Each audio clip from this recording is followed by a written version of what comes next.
রাষ্ট্রপতি, হ্যাঁ, রাষ্ট্রপতি হচ্ছে যে রাষ্ট্রের প্রধান।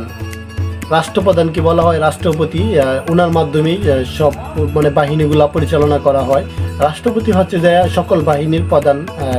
প্রধানমন্ত্রীর আওতাধীন হচ্ছে যে সকল এমপি মন্ত্রী তারা। রাষ্ট্রপতির আওতাধীন হচ্ছে যে সকল বাহিনী, যেমন সেনাবাহিনী, নৌবাহিনী বা বিমান বাহিনী, সব বাহিনীর আওতাধীন হচ্ছে যে রাষ্ট্রপতি। দেন রাষ্ট্রের সর্বোচ্চ ক্ষমতাদার শক্তিশালী ব্যক্তি হচ্ছে যে রাষ্ট্রপতি।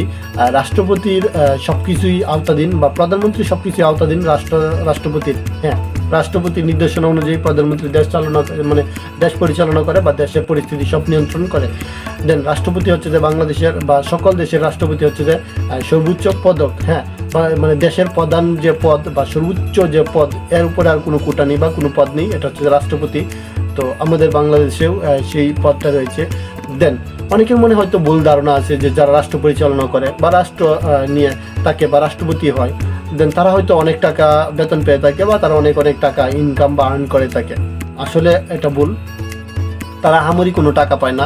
তাদেরও একটা নির্ধারণ কোটা রয়েছে বা নির্ধারিত একটা বেতন রয়েছে, যে স্কেল অনুযায়ী ওনারা বেতন পায়। প্রত্যেক মাসে মাসে সেই বেতনটা পেয়ে থাকে। হয়তো কিছু কিছু ক্ষেত্রে একটু ভুল তথ্য পাওয়া যায় বা ভুল হতে পারে, তবু এতটা ভুল না। ওনাদের যে স্কেলটা 1975 সালে প্রধান আইনে রাষ্ট্রপতির বেতন নির্ধারণ করা হয়েছিল 2500 টাকা। 1975 সালে রাষ্ট্রপতি নির্ধারিত আইনে বেতন ছিল বা ভাতা ছিল 2500 টাকা, 2500 টাকা। এরপর 10 বার আইনটি সংশোধন করা হয়। এর পরবর্তীতে আইনটিকে 10 বার সংশোধন করা হয়।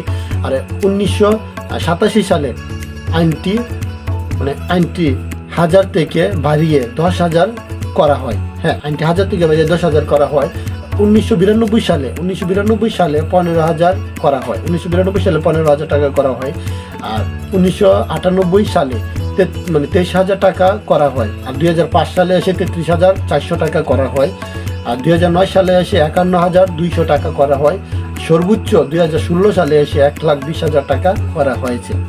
হ্যাঁ, এটা হচ্ছে যে সঠিক। এরপরে আর কোনো নির্ধারিত স্কেল পাওয়া যায়নি বা এরপরে কোনো বেতন বা কর বাড়েনি। হ্যাঁ, 1,20,000 টাকা, এটা হচ্ছে যে রাষ্ট্রপ্রধান রাষ্ট্রীয় একটা সম্মাননা দেওয়া হয় তাকে, সেটা হচ্ছে যে 1,20,000 টাকা। রাষ্ট্রপতি হচ্ছে রাষ্ট্রের প্রধান, ওনার যে বেতনটা 1,20,000 টাকা। প্রধানমন্ত্রীর বেতন হচ্ছে যে 1,15,000 টাকা, বা স্পিকারের বেতন 1,10,000 টাকা।